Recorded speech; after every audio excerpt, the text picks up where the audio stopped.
leurs visages sont indissociables de la télévision des années 80.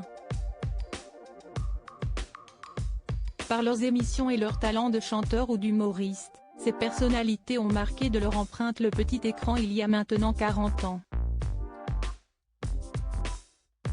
Aujourd'hui, si leur vie a radicalement changé, la plupart ayant pris du recul pour se consacrer à d'autres projets professionnels et familiaux, ils ont toujours une place dans le cœur des téléspectateurs français en ayant marqué plusieurs générations.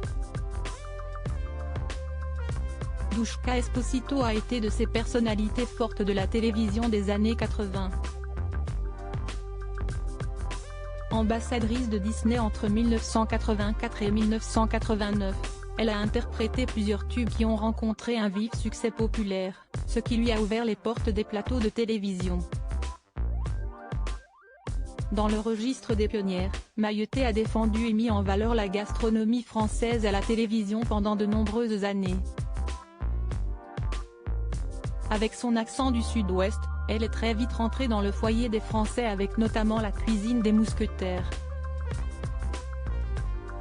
Désormais, elle a opté pour un retour dans l'anonymat, dans son village natal, entourée de sa famille. Douchka, Maïeté, que deviennent les animateurs stars des années 80? Que fait désormais Stéphane Collaro? Stéphane Collaro ou encore Patrick Simpson-Jones ont opté pour un changement professionnel radical après avoir quitté les plateaux de télévision. Le premier, qui a été l'animateur du Collaro Show et du Bébête Show sur TF1, se trouve désormais sur l'île de Saint-Martin où il s'est reconverti dans l'immobilier de luxe.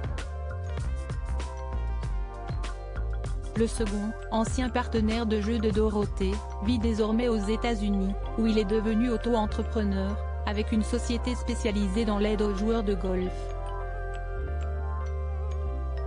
D'autres animateurs stars des années 80 n'ont en revanche pas quitté définitivement les radars médiatiques.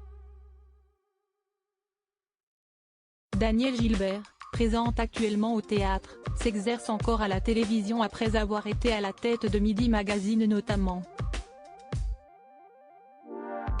L'ancien présentateur des journaux télévisés, Bruno Mazur, fait encore régulièrement parler de lui avec ses avis tranchés. On n'oubliera pas également Jean-Claude Bourré qui a écrit de nombreux ouvrages depuis son retrait télévisuel. Il marque encore les esprits avec son avis spécifique autour des extraterrestres. Crédit photo, Cédric Perrin.